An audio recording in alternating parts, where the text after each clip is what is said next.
Okay, welcome everybody. Good afternoon. Really nice to be here and to be broadcast again from Findacure. We're here today for a webinar all about the ways you can navigate the health technology assessment pathway, which is something that's occasionally daunting, a little scary, but really important to all the people in the rare disease community. I'm sure you'll agree. We're here today and partnered with Realise Advocacy, which we're really excited to be doing. This is a very stripped back version from Findacure. We're here to help these guys deliver what they want to do, and we're really pleased to be doing it. So I'll be telling you why that's happening in a little bit more detail as we go through the introductory session. To start with, if you don't know who we are, we always like to tell you. So we're a rare disease charity based here in the UK, and we're really all about helping patient groups to form, to grow, and to professionalise, to help you do the things you need to do to help your rare disease patient population. We have a vision, which is a world in which all rare diseases have treatments that are made together with patients for patients, and obviously it's the work of patient groups that's going to make that come to fruition. What we generally do then is run our empowerment program, which is all about finding ways to deliver meaningful training to help you think about ways to tackle the things you need to do. So do you want to grow your organization? Do you want to go from a Facebook group to a fully professional organization? Hopefully we've got resources that can help you do that. If you want to find ways to support your patients and families, find ways to get ready to involve and engage in the research process to really change the landscape for your rare condition, or simply just raise awareness in the general public about the condition itself. And hopefully we have training that can help you do that, whether that's on budgeting, on social media, or on engaging in the HTA process. Okay, so today's schedule is broadly this. You get to listen to me for a few more minutes, just introducing you to the topic at hand. I'm going to hand over to the team at Realise Advocacy, Josie Godfrey and Lindsay Birrell, whichever name she's going by today, to dive into the basics of HTA assessments. And from there, what we're trying to do today is really dive into the patient group experiences of working in the HTA process. We're not going to talk a huge amount about the ins and outs of the process itself, especially if it's under review, but rather we want to hear what people have experienced and what help they need. And that's really to give you a sense of what the experience might be as a patient group and to help us think about how we can provide more support down the line. And of course, at the end of this, we can have a Q&A. We're going to try and drop questions in throughout. So do please submit those questions and I'll do my best to interject with them wherever possible. Okay, so the final bit from me, which is saying, why should you as patient groups be interested in HTA? What is your position within this? And I've tried to give a quick summary here on this slide, but broadly speaking, we know that we're living in and working in a world where we've got limited resources, particularly in the health system. And COVID certainly hasn't helped that over the last few years in the UK. What we also have in the rare disease space is generally higher drug prices, high orphan drug prices, which mean that there are really some tough decisions for healthcare providers to make sometimes about where they're going to allocate their resources. And that, unfortunately, does mean it can be hard for some orphan drugs to get approved for reimbursement in the health system. And that's very challenging for the patients who face that situation. What it also means, though, is that people who are making these decisions are really trying to find ways to understand the value of the drugs they're approving. Clinical trials are often set up to prove it works and to prove there's some simple biochemical or obvious sign to show it does make a difference. But what payers want to understand is what difference does that actually make to the person's life? And that tells them what the value of the drug is. And the people who actually know that are the patients. And increasingly now we're seeing far more responsive approach in pharma and in HTA assessments to bring patients to the fore, to understand and dive into their experience of their condition and the effect the treatment can have, which is brilliant and to be applauded. Of course, that isn't always a smooth process, and it's certainly a daunting process if you're involved in trying to provide that evidence yourself. Patient groups can find that a very big responsibility to stand in front of one of these nice committees, knowing that if they present good evidence, that might make the difference between a drug being approved or not approved. And that's a high pressure for what is, generally speaking, a small voluntary community in these patients. And obviously there's limited resources here as well. All of the patients we're working with generally have pretty much voluntary led and are doing the best with the resource they've got. We've got determination to make a difference, and we're keen to face the challenge, and we are willing to provide the resources and knowledge wherever we can, wherever it's needed. But patient groups need some support and help. They need an understanding of the process. They need a way to help them make the most of the knowledge that's inherent in the work they're doing, and to make sure that impacts and makes the biggest difference possible to a nice process. And so that's really what the series of webinars we're looking to do is about, and certainly what Realise Advocacy are setting up to try and help achieve, to try and provide some bespoke guided support for patient groups as they dive into the HTA process. So those patient groups that do sit in front of NICE or other bodies can feel they've given their all to give the best representation for the impact of a drug to the patients. So that's what we're about today. And I am going to now be quiet, shut up, and sit back and enjoy the expertise of Josie Godfrey and Lindsay Weaver. So it's a pleasure to have you guys. Thank you so much. And Lindsay, I'll stop sharing and hand over to you. Thanks so much for that, Rick. Great introduction to today and what we're trying to achieve. I'm excited about today because it's not often that you get to have such a brilliant panel of patient advocacy groups who have first-hand experience of going through a health technology appraisal. And I certainly think that most patient advocacy groups who are going through this probably wish that they knew somebody who'd been through it before that they could go to just to ask for help or support or to find out a little bit more about what to expect. And that's speaking from personal experience. When I first went through the highly specialised technology appraisal at NICE, gosh, I wished I could have had a webinar where I could have heard from about 4 other patient groups about what to actually expect, because the theory and what was available for me at the time, I don't believe was a true reflection of the actual experience that I went through. So I'm really excited, and we've got a great panel today. So Jess Hobart, trustee at UK Masto. So absolutely brilliant that we've got the opportunity to hear your experience today. Meryl Chambers, founder of Softbones UK, one of the first patient groups to go through the highly specialised technology at NICE, and then also be involved in a managed access agreement. And Charlotte Martin, patient advocacy manager at Leukemia Care, who was instrumental in helping Jess with her health technology appraisal, and then obviously myself and Josie. So some great speakers today, and I think just a great opportunity. Thank you so much to the panel for giving up your time to take the time to share your experiences, because sometimes once you've been through this process, you kind of want to get back on with running your organisations and you know, supporting patients and doing what you were originally set up to do.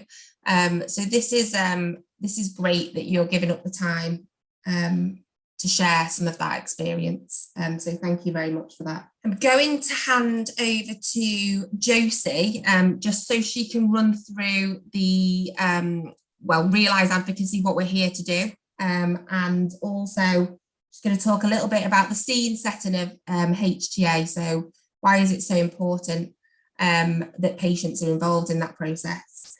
And also, Josie, you're going to touch on the NICE consultation. Again, I think this is a great platform to be able to talk about the NICE consultation, why it's so important for patient groups like yourselves to respond and be involved in that, particularly areas around patient involvement, patient engagement, because I guess by having a say and helping to shape some of these programs and processes, it should increase the impact that you can have. So hopefully we'll shed a bit of light on that today as well. So I'll hand over to you, Josie. Thanks, Lindsay. I'm not going to spend long on this slide because I think we've all said it, and actually Rick set it up so beautifully to say that, you know, patient groups need support. There are limited resources, and the kind of support that Lindsay and I and Rick and the people we're talking to are saying they need something practical, something realistic, and something that really starts with where you guys are at the moment, not where somebody sitting in an office in Whitehall thinks you ought to be. And I think that's really important. That's why we want to start today by listening to patient advocates, listening to their experiences, the support they found helpful, the support they wish they'd had, and hopefully the advice that they may have for those of you facing HTA. Can you change the slide, Lindsay? So I have the delightful task, I seem to do this at every Findacure webinar you do, Rick, I think, doing a 10-minute spiel on what HTA or health technology assessment is, why it's important, and really why we think it's really important to hear the kind of discussions that are happening today. I'm hoping that most of you got some awareness of HTA, and that's why you've signed up for the webinar. So I will keep it fairly pacey, but we will have time for questions throughout the afternoon. Different roles, different questions. The regulators very much focusing on, is the treatment safe? Does it work? And can it be produced to a consistently high quality? By regulators, I mean the European Medicines Agency or the MHRA or the FDA in the US. The health technology assessment is much more about an individual health economy, the health system. In the UK, we actually do that several times. Scotland has a different system to England and Wales and Northern Ireland. And other countries have different approaches. But health technology assessment is something that happens at a fairly, not every country, but a lot of countries around the globe. And they're really looking at how effective. So not is it effective, but how effective is it? And is it good value for money for us, for our country and our needs, or our region and our needs? Payers, by payers, it's very much pharma speak, talk about payers. But essentially we're talking NHS England, we're talking the people who hold the money, we're talking the big insurers, we're talking Medicaid or Medicare in the US, for example.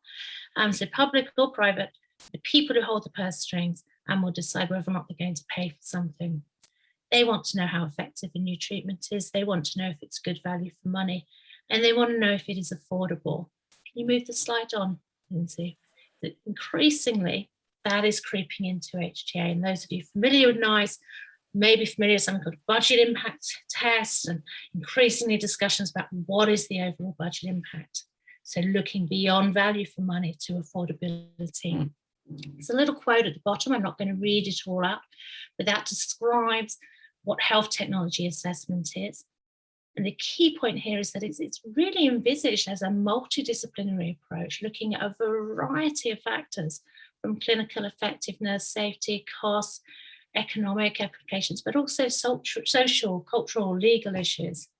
Now, for individual systems, they don't always take all of those things into account or give the kind of weight that we might as individuals wish they gave to different aspects. Aim is to be very much more broad than perhaps we sometimes think of purely cost utility analysis. So how are we measuring value? Different systems, they say, take different approaches, but essentially they're all asking very similar questions, whether you're in Taiwan, Australia, US or England. Decision makers want to ensure the treatments they reimburse are appropriate. So they want to know if there's an unmet need, because if they're already meeting all the needs of a patient population, they're not necessarily going to be that fast about spending more money on a new treatment. They want to know if it works, how well it works. They want to know what it costs, and they want to know the impact on a health system. And I think, Rick mentioned COVID at the start of this session. It's increasingly important now. Are we going to be able to keep people out of hospital with this treatment? Can we do more treatments at home instead of being an increasing demand on healthcare resources? And that's a really important thing. For cell and gene therapies, you might be looking at one-time therapies that could completely transform the kind of care that particular diseases currently require. So very similar questions that all health systems are interested in. And they also use much of the same evidence, the same data, the same inputs into the decision making. The next slide would be a bit of a checklist. So here it is, about what you need to prepare for HTA. I'm not going to go through it with a fine tooth comb, but the point is that it's a lot of information that goes into this around current treatment pathways, diagnosis, referrals, where care is managed, looking at the efficacy of a treatment, the effectiveness, the use of resources, healthcare resources or social care resources or private individual resources, and the burden of illness, something called utility mapping. That's often sort of a very formal measure of quality of life, often a measure called the EQ5D, which some of you may have heard of, but there are others available. And then that all gets put in for health technology assessments into an economic model.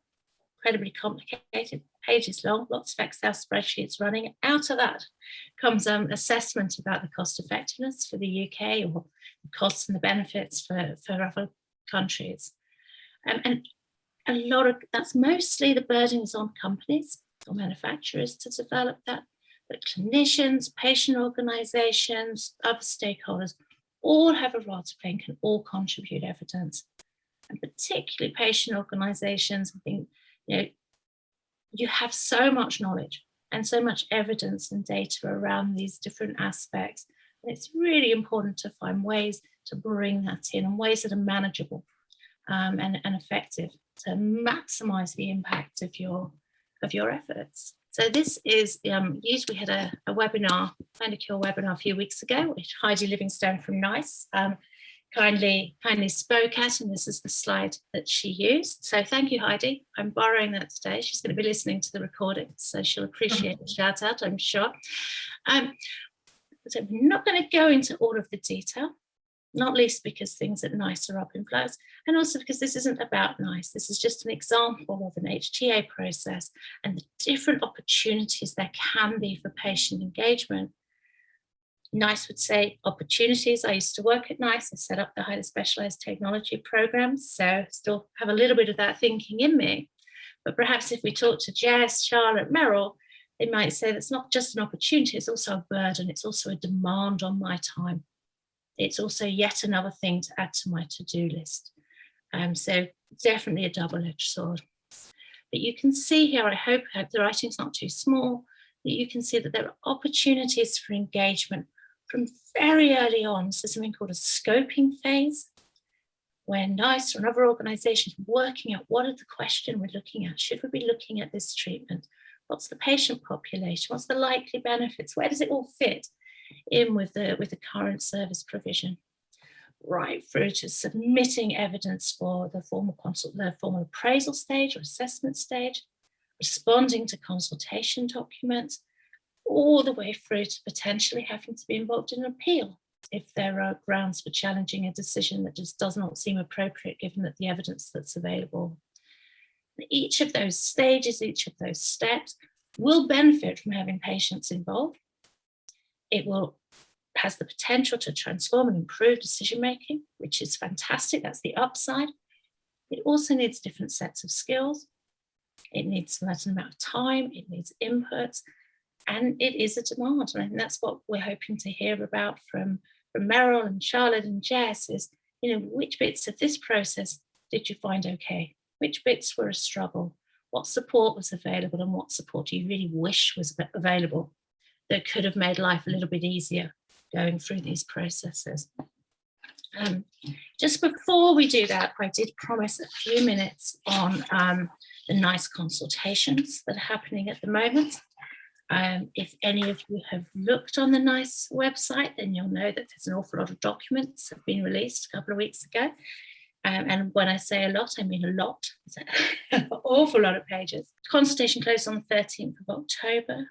I would strongly urge you to either sign up for or listen in to some of the webinars that NICE are running, which will talk through different aspects, and to engage with at least some aspects if you can. And if you can't, maybe there's an umbrella group who's already responding and you can add your voice and your support to their response. There are a number of changes, far too many to cover here. We could do a whole webinar and event just on this, and that would probably need about 3 hours. But there are a few things that I think are really worth bearing in mind. One, for those of you, and I think a lot of you are from the rare disease community, there have been a number of changes proposed to the highly specialised technologies criteria. So this is the programme that's aimed at the very rare end of the spectrum. There have been a number of changes proposed to the criteria, some of which were flagged in earlier consultations, some of which appear to have appeared almost from nowhere, in terms of redefining the numbers of patients that may be eligible, and importantly, the numbers of patients who could be eligible for treatment, varying that number for something called one-time treatments, cell and gene therapies, or for chronic ongoing treatments.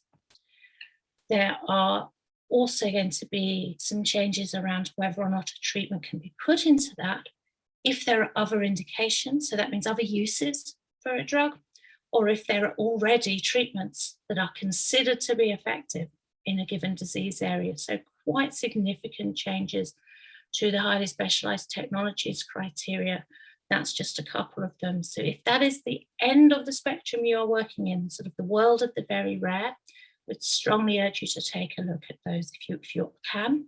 And if you want advice and support on what that means, then reach out to Realise, and perhaps we'll be able to just share some highlights on that. One of the other areas is something called a severity modifier. So this is actually potentially good news for many of you. It replaces something called an end-of-life care modifier. That meant that the treatments, primarily oncology, that were aimed at patients who were in the last 24 months of life, that there was a benefit that they could potentially charge more, they could be considered cost-effective or acceptable at a higher price. There's lots of technical detail about what that looks like, but essentially that's what it meant. The new proposals have said, well, we're not going to just value end of life. We know that people actually value treatments for severe conditions, not just or not end of life conditions. And therefore we want to take the benefit that we've been giving to end of life treatments and share that out a bit more evenly amongst conditions we consider to be severe. There are a couple of options on the table about what that might look like. But the key thing to note, I think, is that it's kind of a zero-sum game, Rick, would you say? It's the idea is that they're not going to raise the overall amount that is spent on these products. So if some products benefit a lot, others will only benefit a little, because the overall benefit available needs to stay more or less the same.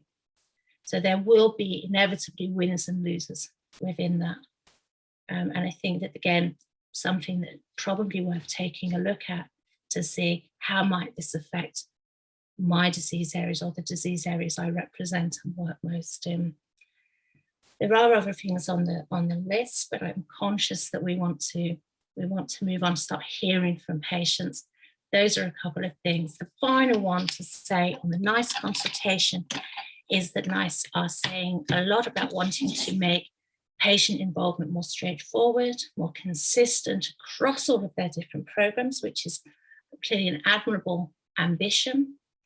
My concern, and I think the concern of some others who I speak to, is that there's a risk there of putting patients in a bit of a silo and potentially minimizing the impact they can have in the way in which they can engage.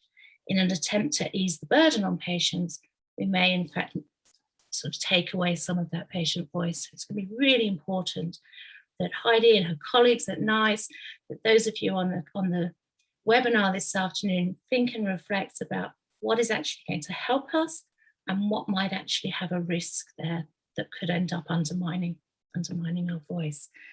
And with that, I think, unless there are any burning questions, I think we should move straight on back to Lindsay to hear from our patient leaders. Yeah, thank you very much for that, Josie. And just to add on to the consultation, this is a great opportunity for patient organisations, big or small, no matter how much knowledge and experience you've got, it doesn't matter.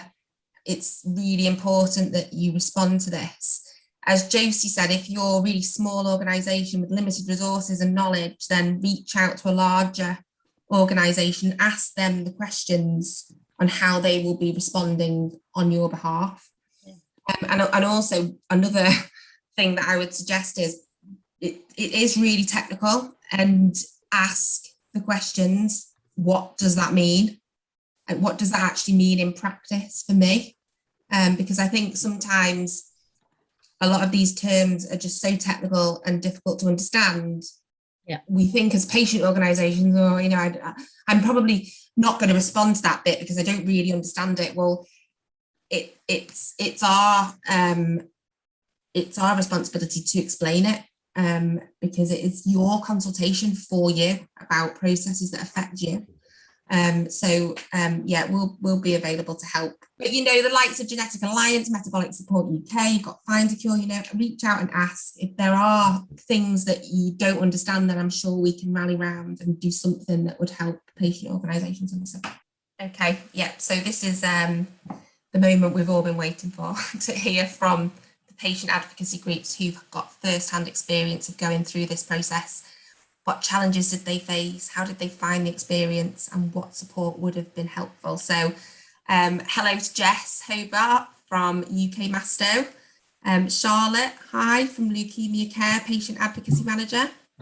Hello. And obviously we've got a pre-recording from Meryl from Softbone, so we'll be hearing from her a bit later on. So I'm going to start just by asking you some questions, and then hopefully you're going to be doing all of the talking. But Jess and Charlotte, thank you so much for giving up your time today. And I'm going to be focusing a little bit on the kind of the first half of the process, so kind of like topic selection, horizon scanning, through to kind of that moment where you think, oh, we need to start generating some evidence and data, and maybe even put in a submission. So Jess, do you want to start just by telling us a little bit about how you even heard about a NICE appraisal was taking place, and kind of how you became involved in that? Sure. I'd like to be saying that it was totally on my radar screen and I was thinking ahead and I knew exactly what was coming. I knew that the drug had been approved by the regulators, but it was 2 years later almost that it finally popped up in my inbox, an email from NICE saying, we're doing this assessment and do you want to be involved? Can you recommend any other groups who should be involved? And so it was really, it caught us on the back foot, and us is, for volunteers. We don't have any paid staff. And so it was oh my goodness, what does this mean? We had gone through a scoping before for a drug that didn't actually get approved by the regulators. So we did have that small experience, but we hadn't gone through the whole process before when this drug midostaurin came across, came into my inbox. So not prepared. Unprepared to say the least. Yeah. Okay. And so just bringing Charlotte into the conversation then, because Jess, I believe you reached out to Charlotte. So Charlotte, can you just explain a little bit about how you supported Jess through these stages? So like you said, Jess reached out to us and we decided to get involved. I guess there is a disease overlap there. So one of the conditions that was being looked at, there was 3 different conditions in one that was being looked at in this appraisal, and one of them happened to be a type of leukemia. So it made sense from that perspective for us to get involved. But obviously that's not the only reason. So we commit Leukemia Care to be involved in every leukemia appraisal where we can, because we think this is a really important step to access for patients, the NICE process and the SMC process, etc. But that doesn't mean we have to do it ourselves. We think that we're stronger together in terms of message. So that, I guess, was another reason for us to accept Jess's invitation, and also resources and time. We, I guess, had the expertise with the process on our side, but Jess had the patients. So she knows so many people that she could pick up the phone to. So that was, much. It's going to be much more effective, essentially, if we just work together on that. In terms of early on in the process, it was actually a colleague of mine who did more of that, but I believe we started challenging the topic selection decision alongside Jess, and that's sort of how we got involved. One of my colleagues is actually a lawyer, so he was looking in all the detail of how the topic selection process worked, and we wanted to appeal the decision that had been made not to put this into the HST process, and couldn't do so. So that was sort of the first step in our support for Jess, was digging into the detail of the topic selection and then trying to do something about it unsuccessfully at that time. Brilliant. That was one of my next questions, actually, Jess. So did you understand what type of appraisals there were? Did you understand if it should have been a highly specialised technology appraisal or an STA? Where did you kind of stand on that in terms of knowledge and knowing what to do? I had heard, I had Findacure years ago had Josie and some other speakers come and do a spiel on HTA. So I didn't know there was a difference, but I didn't know whether there was an opportunity for us to get involved in pushing it through one route or the other. And it was really, it was Leukemia Care and Charlotte's colleague, and then also Genetic Alliance UK, had an interest as well in that very beginning part about whether this was going to be HST or STA. And so we also had their support for that part. I reached out to them because I knew they knew about HTA, and they said, yeah, actually, we're going to respond at the beginning anyway in the scoping to see if we could nudge this in some way, or at least make the point that this doesn't seem right. Okay, so you had some support from other organisations who perhaps understood a bit more about the difference between the impact that it might have if it ends up going through one or the other. And so just give us an idea then on kind of like the level of like resource and time and stress that you and your 3 other volunteers kind of were going through at this time, really, to challenge that decision, or to what was the process for actually challenging that? Was it kind of running a meeting, or did you have to do written submission? What did you actually have to do? I would say I played a supporting role in that aspect of it, because at scoping there were also other questions that we were better suited to be answering. So, for example, they didn't know, they had very incorrect prevalence and incidence data. They didn't know what the appropriate comparators were and what the standard of care was in the UK. And so all of those are questions that come up at scoping. And so I spent a lot of time going back through the literature that I knew, but making sure that I was using citations to back up the statements that I was making in my submission at scoping, to say, here's the actual prevalence data. The best we have is from Denmark and the Netherlands, and here's the citation, and here's how I would do the math to come up with the number for the UK. And there's a point at which in all of this, you think, are they really relying on me to get this right? Isn't there somebody else who actually knows this? And it turns out the answer is really no. And so, when they then corrected it in the next round and all of my stuff was right there, I thought to myself, that's kind of empowering, because they're listening to me and I'm playing an important role, but it's also kind of scary, right? Because what if I didn't quite get it right? But it also sort of gave me confidence that they were looking to the groups to actually provide something that matters in the whole process. And there was, though there isn't always a scoping meeting, we actually did have a scoping meeting as well, at which this question of HST versus STA happened. And I think it happened mostly because they never dealt with these diseases before. And so they really didn't have a clue. And they brought a doctor to that meeting who had one patient. So the professional who was there really didn't know what they were talking about either. And so, they would say something about what the standard of care is. And I'd say, well, I consulted 6 of our leading hematologists who have hundreds of patients, and here's what they say is the standard of care. So there really is, from the very beginning, a chance to play an important role for patient groups, but it takes a ton of work. Yeah, wow. So they're 2 really good examples where without your participation, engagement and involvement and expertise, things might have gone a very different way. Yeah, that's actually incredible. And also just going back to the NICE consultation, how prevalence and incidence data is going to be part of topic selection criteria. So again, how important it is that patient groups are involved and share their expertise and knowledge, because quite often that is the main source of reliable information and data. So that was a brilliant example. Thank you so much for that. And so apart from Leukemia Care and Genetic Alliance, was there any other support that you kind of were crying out for at that time, or that you would have liked to have had that perhaps was slightly out of reach? I mean, we were very, very well served by having Leukemia Care there. I mean, they do they do this. I mean, this is Charlotte's job. This is what she does over and over again through the year. And so we had a resource that many other groups wouldn't have, where she had, it was part of her job to spend time making sure that we understood the process and how we could feed our data in.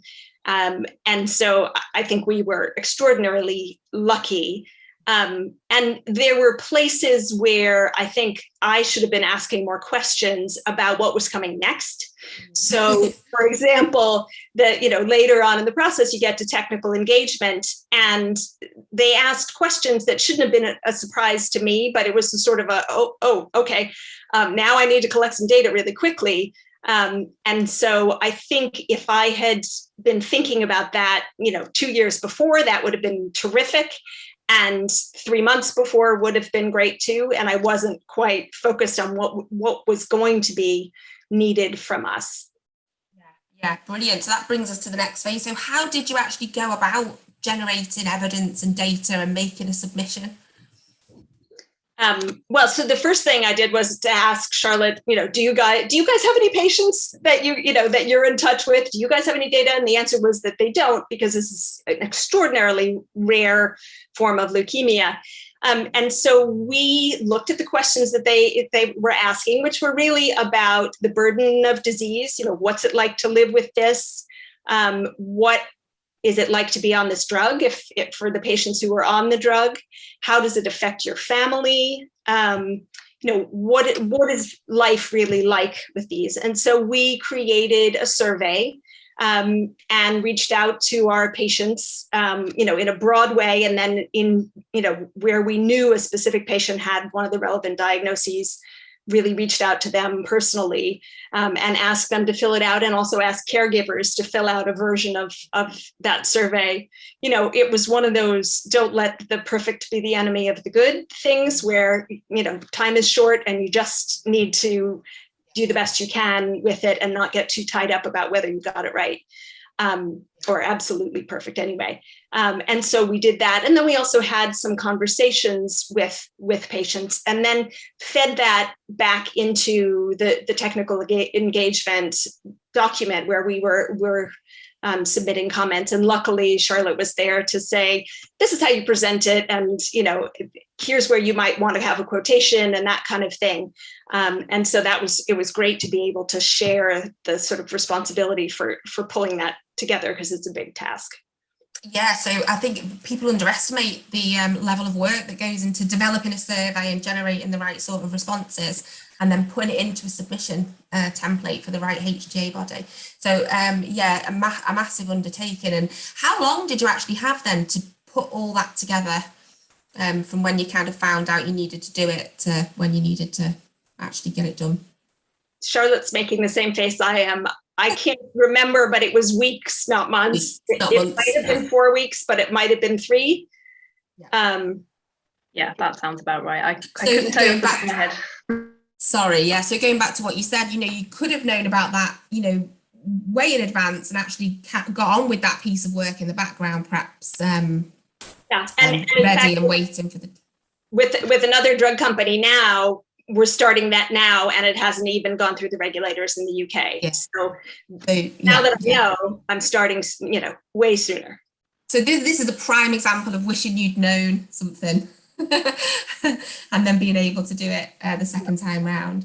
So we're going to be finishing up now, but I just wanted to ask you if there was 3 pieces of advice, Jess and Charlotte, that you could give to a patient organisation who might be about to kind of embark on this process or wants to start getting prepared for it, what would they be? I'll let Charlotte go first, because I've been blabbing. That's very kind. I was just thinking, I've got to bring something together. I think what Jess said about the surveys is interesting. I don't know a single patient organisation that hasn't surveyed their membership at some point. So I guess my tip would be try and incorporate some of these questions about what would you like to see in treatment options into those general surveys that you do, and save yourself some effort and start early. You normally need to do a little bit more specific surveys at the time, that you can't avoid that once you understand what the drug is. But some generic things like what would patients like to see come through, you can sort of throw it into a generic survey as a question.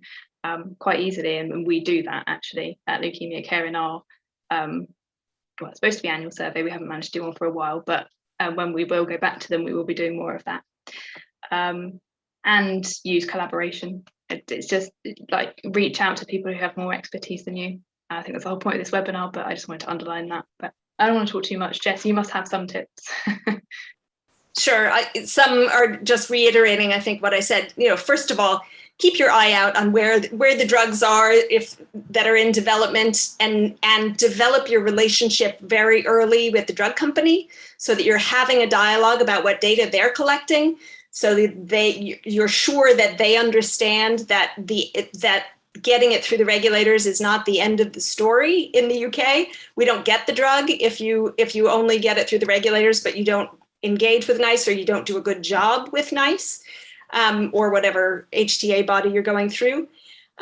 So, you can be collecting that data early on. It's in the drug company's interest and it's in your interest. So this is one of the places where you overlap.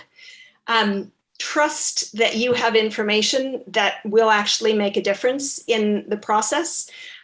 Things that I said ended up in the final document for this drug, which was actually approved in August.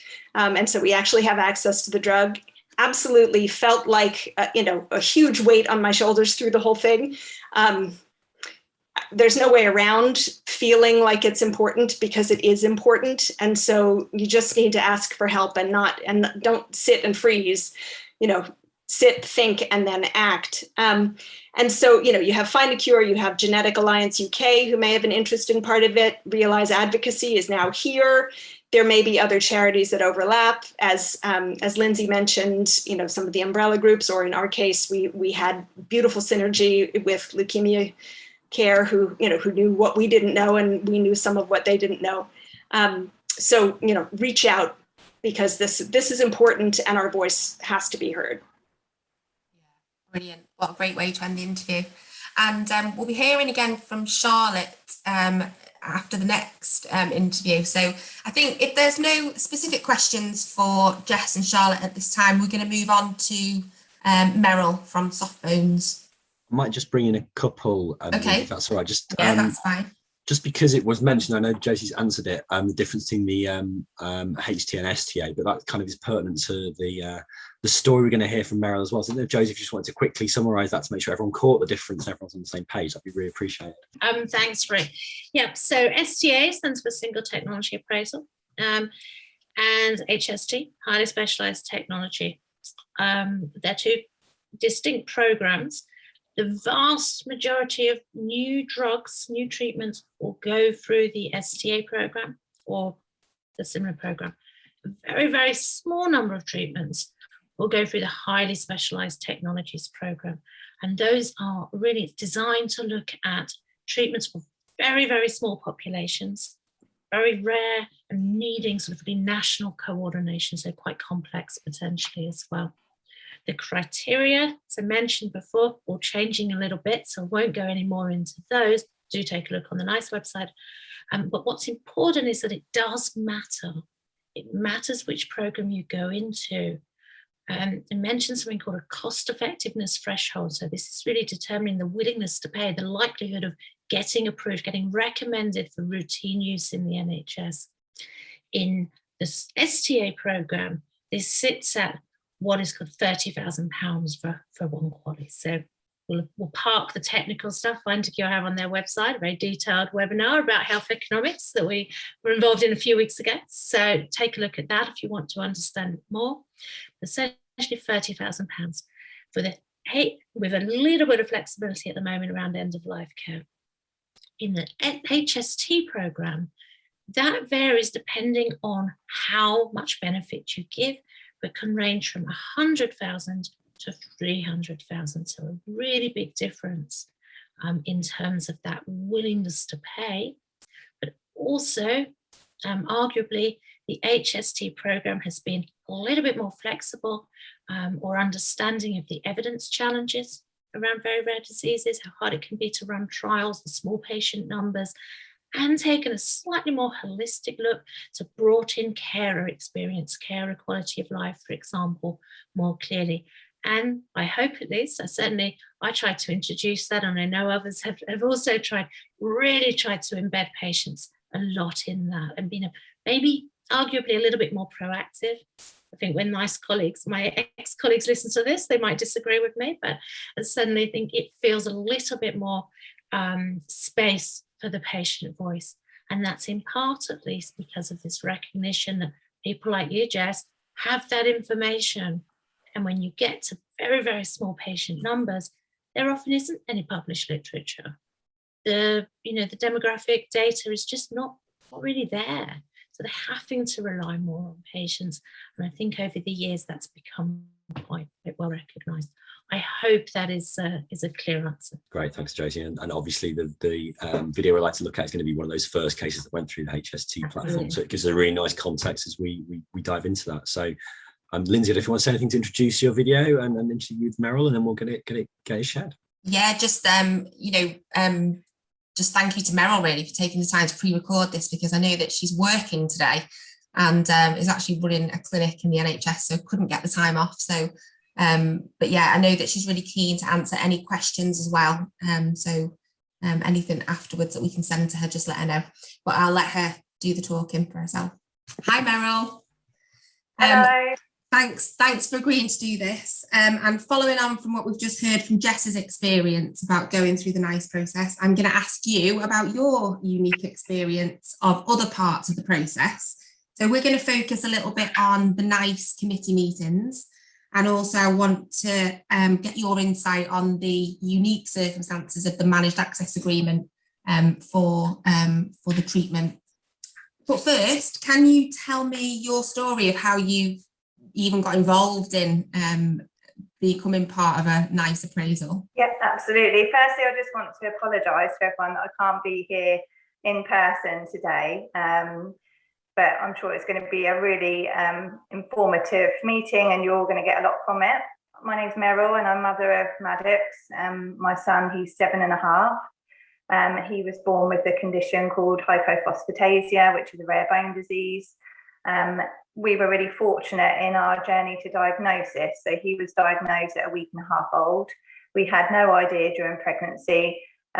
He became really poorly quite early on, from a couple of days old, and they were doing lots and lots of tests to try and figure out what was going on. And essentially they Googled some blood results and his x-rays, and they came up with a probable diagnosis of hypophosphatasia. But as I said, we were really lucky. He was only 1.5 weeks old. And what happened from then is the doctors had never heard of the condition, like a lot of rare diseases, but they were really forward thinking, and they were contacting lots of different specialist hospitals, and they got in contact with Great Ormond Street Hospital endocrine department. And fortunately, one of the doctors there had come across a child with hypophosphatasia in Manchester, I believe. So then we get onto the Manchester team. They put us in contact with one of the specialist consultants in Sheffield, and they also thought that Maddox had hypophosphatasia. And it was then that we learned about the trial drug. So prior to this, I mean, the days felt like years. We weren't very hopeful, and they were discussing palliative care. And Maddox was getting sicker by the day.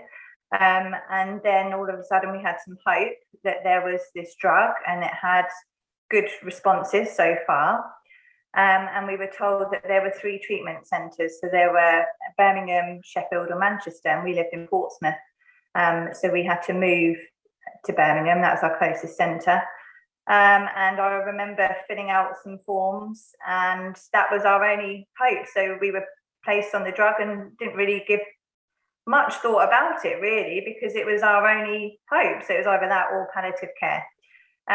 So we were moved up to Birmingham, and he started treatment at 3 weeks old, and then straight away saw amazing effects. So he came off his breathing support, and from the x-rays you could see his bones were growing, and yeah, he did. It's life-saving drug, so he did amazing on it. How did we get involved in the Yeah, so because this was one of the first highly specialised technology appraisals. So it was a relatively new process at the time when you were involved in it. And also, doubly challenging, I guess, was that there wasn't a hyperphosphatasia patient advocacy group in the UK that was kind of up and running and able to take part in the process. So how did you, as a mum of a patient, actually end up being a kind of official patient advocate and attending some of these NICE committee meetings? Yeah. So I remember when we were moved to Birmingham and I had a chat with the consultant, and Maddox was the first baby that they treated in the hospital with the condition. And I remember him giving me some information about Climb, and also a leaflet from a guy in Germany who had set up a patient support group. And I remember having a conversation with him and said that we need something like this here. We need, because there's so few of us, we need to rally together and support one another. But our kind of support group didn't start till much later on, and it wasn't really until we were involved in the NICE process. And how that happened was I was a member of Climb, who are now Metabolic Support UK, and they sent me an email, and I remember receiving the email at work to fill out a questionnaire about our experiences with HPP and our experiences on the treatment. And they then posed the question whether I wanted to become a patient advocate. And to be honest, I was quite naive to the fact that I just thought the drug works, it's going to be approved. No one told me otherwise. I had no idea. So that was kind of the first that I was involved with the NICE process, but a reality check, I guess, that actually the drug might not be approved. So I was at that time, I was heavily pregnant with my daughter Ruby. And so I said, yeah, of course, absolutely, I'll come in and sit and be a patient representative. And I don't think Climb were aware of the whole process either. So it was a bit of a shock to both us, myself and Helen, that went to the first initial meeting. It's quite daunting, quite intimidating if you're not used to that kind of setup. I remember having a microphone, and I'm quite a reserved person. I'm not very outgoing. So yeah, to be in that environment, and also that pressure, the pressure on my shoulders to and Climb's to put our point across as to why this drug should be approved, was quite severe, really. It's all on us. So yeah, it was quite an intimidating environment, but I was really fortunate in that Climb were there to kind of hold my hand through the process. And I was very grateful for that. But basically, my role in those meetings was our experience, a little bit about Maddox, a little bit about his condition, and a little bit about the drug and how it's affected him and how it's impacted on our life. And really, I said to them, Maddox wouldn't have a life without the drug. The drug has saved his life. Not only saved his life, but he's got a really good quality of life. So that was my role in the NICE process. It wasn't until kind of later on that we started up Softbones UK. And that was after speaking to Climb and also the consultants and Patricia from the Brittle Bone Society as well, because she invited us to some of her annual conference. She invited us to our annual conference, and walking into a room full of people with brittle bone disease, and they're all having a good time, everyone's mixing, they're all learning from each other, and I thought that's what we need here. I hope that's answers that question. Yeah, no, that's brilliant. And casting my mind back to kind of the very first NICE committee meeting, which I don't think I was involved in because I think I'd only just started at Climb, but then 18 months later we were still sort of going through this process and waiting for a final decision, really, from NICE on whether or not they were going to recommend this drug for routine commissioning. And can you remember sort of some of the decisions that were made along the way, and whether or not you understood why those decisions were being made, and kind of like how to respond as a patient advocate? Yeah. So the first decision was they'd not approved the drug, and thinking back, I'm sure it was another patient that had shared it on our Facebook forum. I don't think so. I think I heard through other families, but yeah, it was submitted on the NICE website. The other decisions, kind of later on, when they did approve it as part of a managed access agreement, it wasn't clear cut, and I don't think it was clear cut for anyone. And I think obviously because it was so new, everyone was learning as we kind of went. So there was no one that I could really go to, I guess, because we were all learning as we went. Yeah. As I said before, it was one of the first treatments to go through the highly specialised technology, and then to kind of go into this idea of a managed access agreement was kind of new to us all. It must have been very difficult to you, or I guess your experience really of being a parent with a child who, you know, is really only just starting to kind of improve in his condition, and to try and take on the amount of information about kind of what a managed access agreement is, and, you know, how that's all going to work is quite a big undertaking. And did you understand at the time what a managed access agreement was, or? No, I guess I understood that it was collecting more data, and that everyone wanted the best outcome. But I didn't realise like how much went into the whole process, and I didn't realise how much we could have had a say, I think, because they did really listen. So whenever I went to the meetings, they were really grateful that I was there as a patient representative. I just wish I could have brought everyone that was on the treatment in that meeting room, because I think that would be more beneficial. And I guess essentially that's what we tried to do. I tried to work as Soft Bones UK and metabolic support to gather patients' views. And metabolic support were great in sending out questionnaires, and I would speak to other families about their experiences, and then we would come back and give our views, and they were really receptive of them, and they did make some changes throughout the time. Well, we're still going, so still making changes, but yeah, do you want to just give us a kind of an insight into where the managed access agreement is up to, and what kind of the patient community are doing at this time to support that? Yeah, so questionnaires are going out. We're coming to the end of the managed access agreement now. So what we're trying to get is, well, metabolic support actually are kind of leading the way with this, but patient stories about the whole process, about the treatment, a little bit about the condition, to give a real kind of rounded view of the condition, of the treatment, and how it's significantly impacted on their daily life. So that's kind of where we're at. The managed access agreement has been extended because of COVID and because of lack of data, I guess, because patients haven't been able to attend appointments, and obviously that was unforeseen. So I feel like now we're coming to the end of it, we're becoming more involved. So hopefully for others that are starting to go through that process, the involvement will be straight from get-go. Yeah. You know, we don't have any involvement in the managed access agreement to begin with, and what it would look like. Or we didn't as Soft Bones UK, I believe metabolic support did.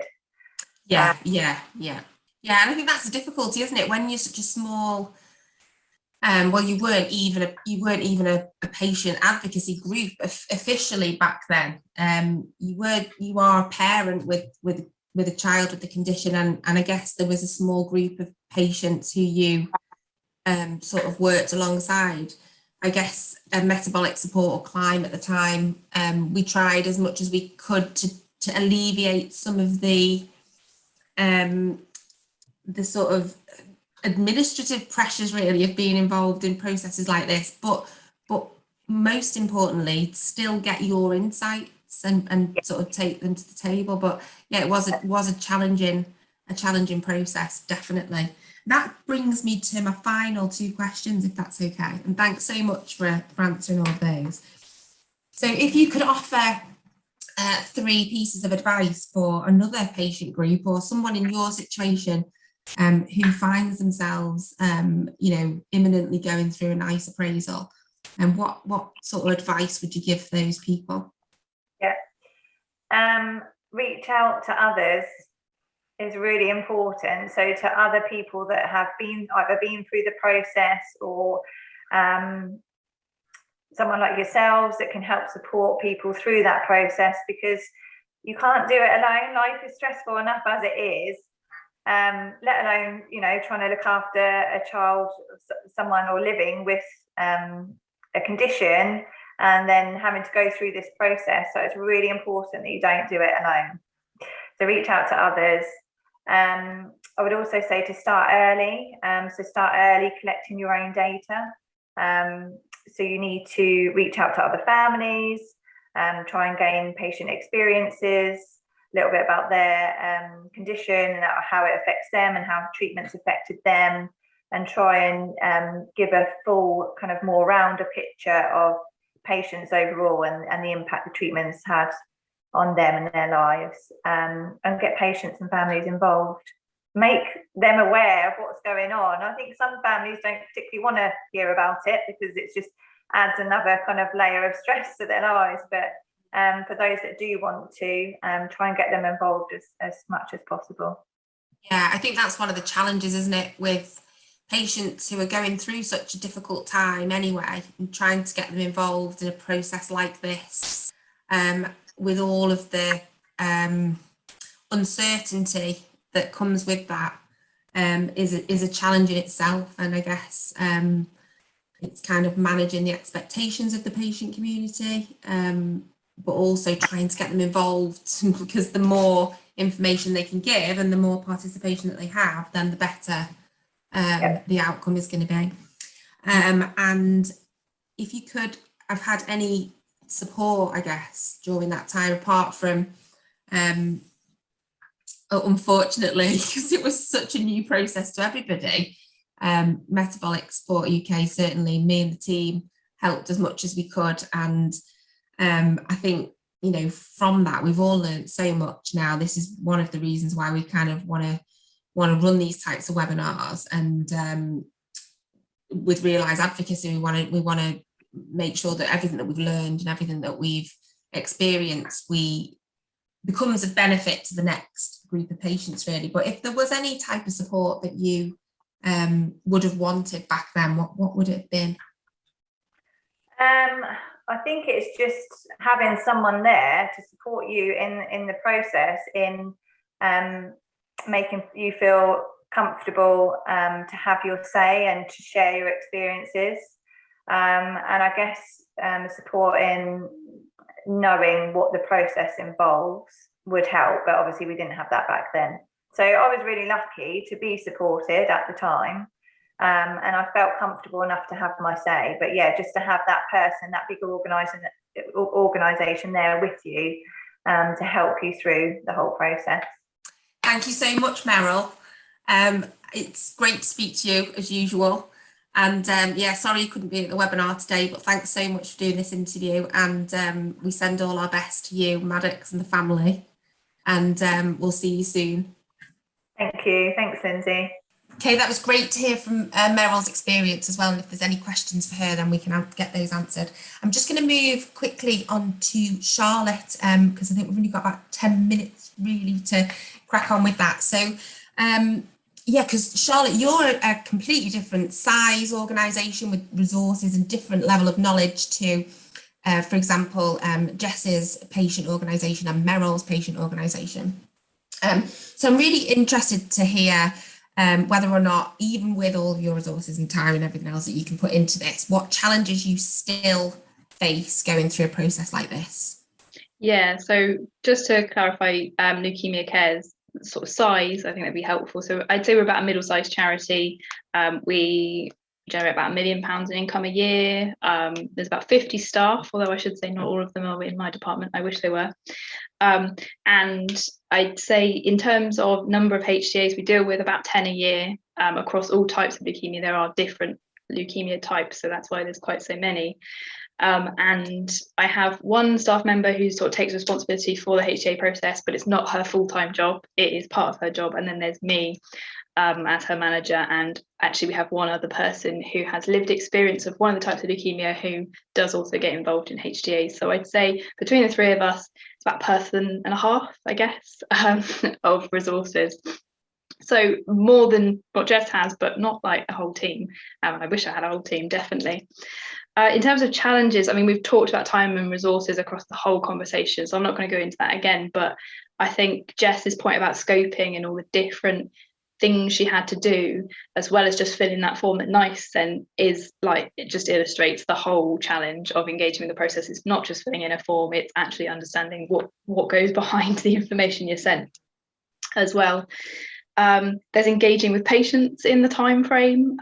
Even though leukemia affects 10,000 people every year, finding the right person who's had experience with a drug, who is confident speaking in that setting, that is really, really difficult to do in the time frame that you're given with NICE. So that's one challenge. I'd say gathering the evidence we've already talked about, and we had quite a long conversation in the Q&A box if anyone's interested about how we gather evidence and the best way to do that. For me, one of the biggest challenges is health economics and understanding it. That's not my background. I'm a scientist by background, so I can probably pick up most of the clinical issues, but as soon as started talking about the details of health economics, I think for most patient groups it's a real challenge and something I'd like to see NICE take on a bit more education wise, is helping patient groups with that. And then the final thing I wanted to mention is just feeling like you've made a difference on the process, which we talk about patient impact quite a lot as a charity. So there's lots of chances to be involved in the NICE process, but sometimes I think it's not clear the difference that all that information you submitted has made on the final result. And it's something that I've personally brought up throughout the methods review that Josie has hinted at. And I know a lot of other groups are particularly interested in that question as part of that methods review. And I don't think it's still really appreciated. And it's one of the big things that I'd encourage everybody else to push for as well. Patients are the ones who are going to be affected by the decisions. We want to have an impact on the decision as well as being involved in the decision. Sorry for my rambling there. You've got everybody here nodding. I'm not going to ask you any more questions because I think there probably will be some that will come in for you now. So I'll hand back over to Rick to see if we've got any other questions. Yeah, so what we want to do now in the last part is just dive into some Q&A. There's been some really interesting discussion going on and lots of nice contributions in the chat as well. So thank you all for engaging in that way. I wanted just to go back to the point that Charlotte mentioned, in that we've had some discussion in the Q&A about the type of evidence that you guys can generate, and what Jess mentioned a beautiful phrase earlier, perfection not the enemy of the good, which I thought was beautiful. And what is it that you can do, and what is too much, what is too little, what is accessible? And I'd be interested to hear our panel's thoughts on how the patient groups of various scales should approach evidence collection and what the kind of guidance should be to meet a good standard of evidence in the time you've got that can make an impact to the NICE panel. So take it away, whoever wants to. Can I chip in first? Absolutely. Having been the recipient of these kinds of evidence with my previous hats on, I would say there's definitely no such thing as too much of the right kind of evidence. Mm-hmm. There is too much if you're just saying the same thing again and again in slightly different sentences and asking someone like me or the panel to read hundreds of pages of repetition, because you lose people. You really do. So it's as much about how you use the evidence that you have and how you present it in a way that is accessible and in the language that is really understood by committees, understood by decision makers, as it is about the actual evidence. Maybe slightly more about the actual evidence, but the other side is really important. And there it can be anything, to be honest, from depending on the time you have available and the resources you have available. Some of you know I've been involved in a very big project in Duchenne muscular dystrophy, where the patient organisation has developed an economic model, a burden of illness study, a quality of life measure, and various other natural history models. They've really driven masses of disease level evidence, and that's a really daunting prospect. It's daunting enough for those of us doing it, let alone people sitting on the outside. That is definitely one end of the extreme. I'd love to see everyone be able to do that. That's not the world we live in. The other end, it can be simply doing a survey of the patients that you've got on your address book, and understanding what that they feel are the biggest challenges for them in the disease at the moment, what they think of current treatment, and what their hopes and aspirations are for future treatment. And if you're lucky enough to have people who've been involved in a trial or getting early access to the treatment that's being assessed, understanding the pros and cons of that, again, really helpful. So it doesn't have to be the big shiny Project Hercules, it can be small. The more the better, but it's really important to think about presenting it and translating it in a way that it can be understood and can be used. And I think I'll stop talking now and see what others have to say. Thanks, Josie. Charlotte. I was just going to add that some of the conversation we're having in the Q&A was about whether NICE uses the information, or how NICE uses the information that a patient group submit. And I already mentioned that I'm a little skeptical about how much of an influence it has on the final decision. But there is hope for me in the methods review consultation, to go back to that again, that there's a move towards using this real world evidence, and we need to push for our evidence to be included in that. And therefore that's why I've sort of made the point in the Q&A quite a lot, that make it the best quality you can afford to make it. And I think Josie said that a minute ago, but that's really important. Not perfect, like Jess said, that's different to good quality, but yeah, the best you can do within your budget it would be really helpful, because there is hope for it to be incorporated into the process a lot more, I think. Thank you, Charlotte. Jess?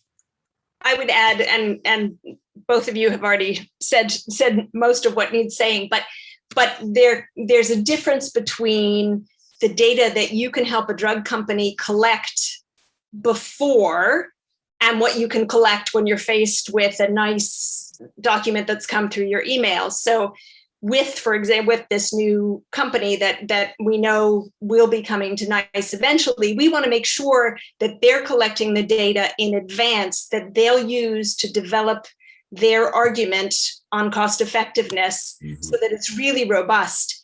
And in our case, most of the companies are coming out of the US. They don't have experience necessarily within, they're small, they don't have a big HTA group inside. And so you want to get them thinking about what they need in order to do their piece of the job really well.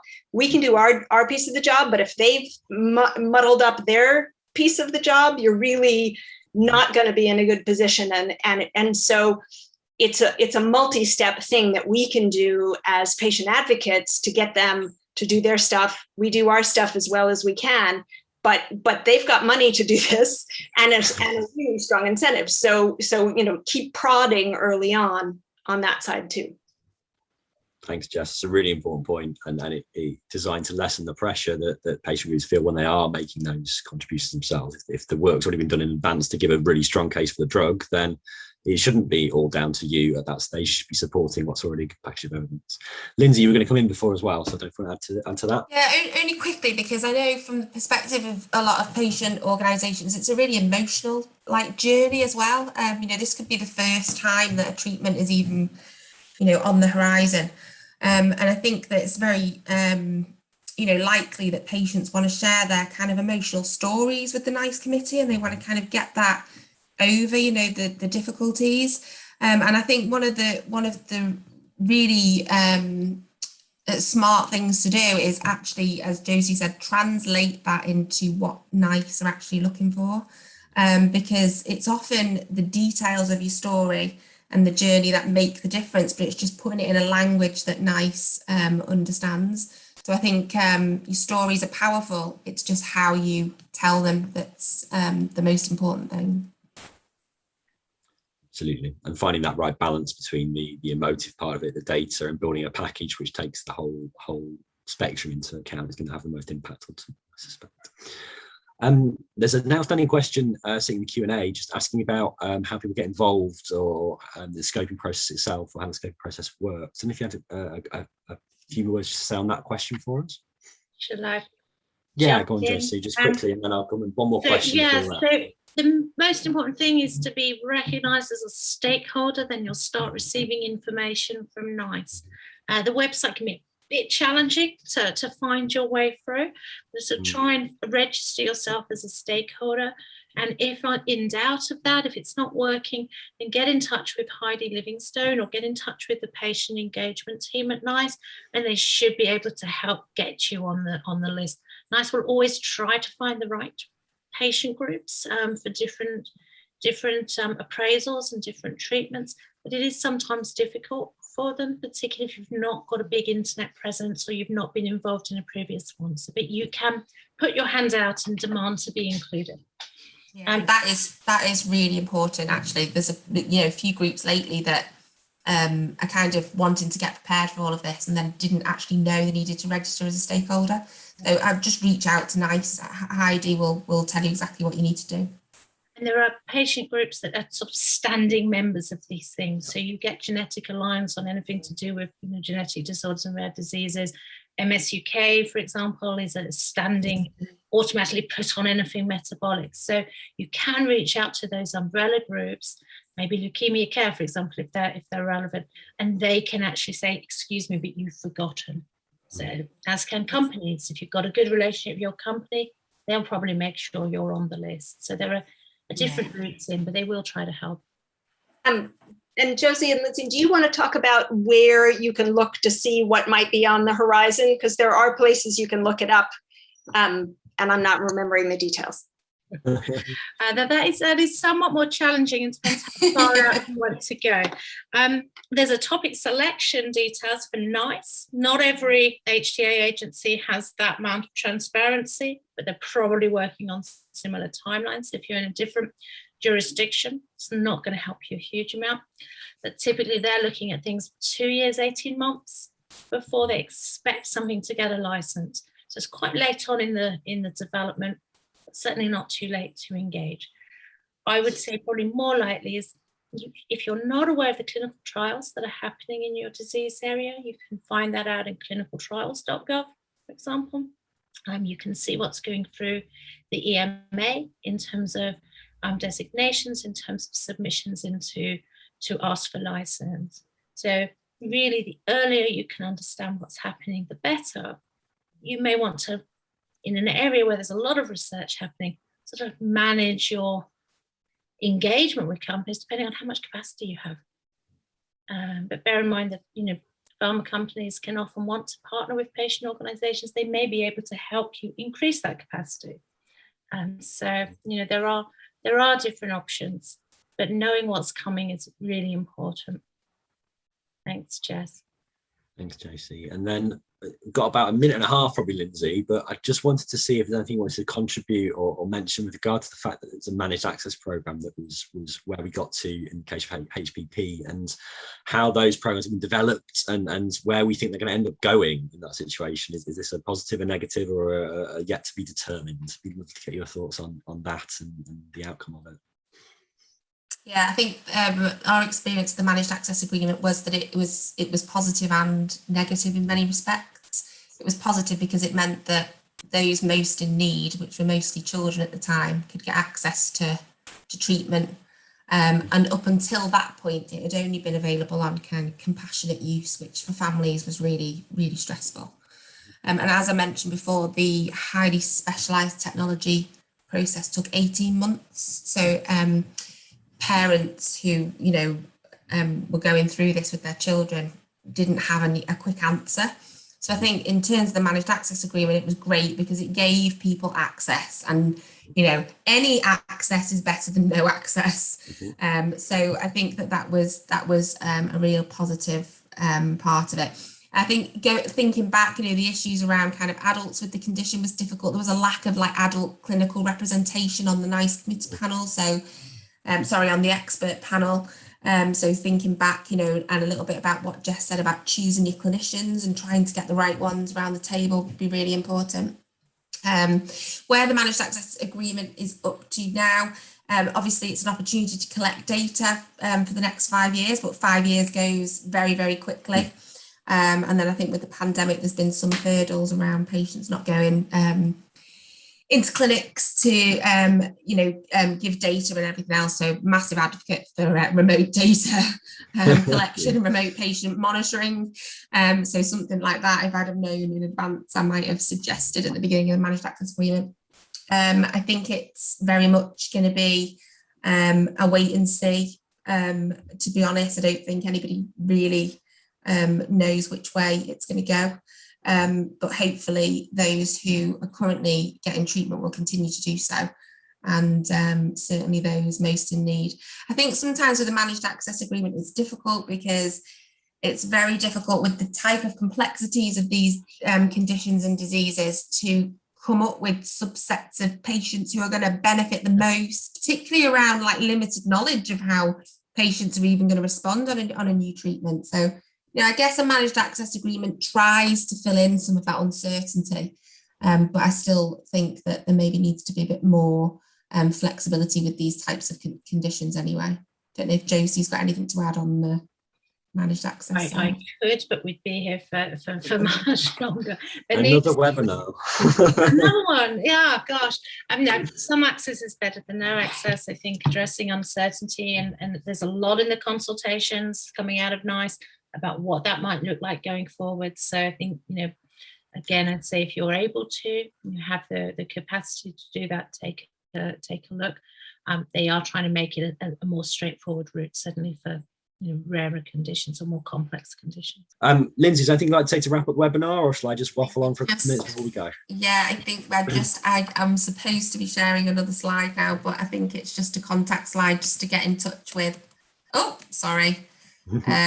Just some contact details there, sorry. And also another link to the NICE consultation.